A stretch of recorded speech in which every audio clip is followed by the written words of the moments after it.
పైసలు ఇవ్వాలి ఆటోమేటిక్ గా, దానికి ఎవరికి అవ్వాల్సిన అవసరం లేదు. నేను 539 కోట్ల గురించి కూడా ఎవరిని పోయి కలవలేదు. 539 కోట్లు వచ్చినప్పుడు మీరు కలిసే అవసరం లేదు. ఎందుకంటే సెంట్రల్ గవర్నమెంట్ ఖచ్చితంగా సెంట్రల్ గవర్నమెంట్ వాళ్ళ చేసే పని వాళ్ళకి తెలుసు. వాళ్ళు వర్కింగ్ చేసినా కూడా మీరు ఇక్కడ అవతతవకలు చేసినా కూడా మీరు ఇచ్చిన రిపోర్ట్ మీకెళ్ళే పని చేసిండ్రు.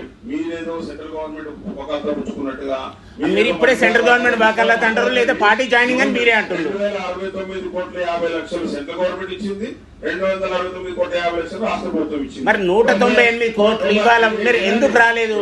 అన్ని వచ్చినాయి, ఎప్పుడు పెండింగ్ లేదు. ఇప్పుడు ఎలక్షన్ వచ్చింది, ఎలక్షన్ ఆపేసిండ్రు, ఎలక్షన్ అయితే కొత్త ప్రభుత్వం వచ్చింది, మీరు రిలీజ్ చేస్తున్నా చూస్తున్నాం అంతే. బడ్జెట్ రిలీజ్ ఆర్డర్ వచ్చిన తర్వాత మళ్ళీ పోయి ఎవరికి వెళ్ళాల్సిన అవసరం లేదు. బడ్జెట్ రిలీజ్ మీరు బీఆర్ఓ వచ్చిన తర్వాత బడ్జెట్ రిలీజ్ చేసి ఆర్డర్ ఇచ్చింది. బడ్జెట్ రిలీజ్ ఆర్డర్ బీఆర్ఓ ఇచ్చిన తర్వాత కొత్తగా పోయి అది పోయి ప్రయోజనం అవసరం లేదు.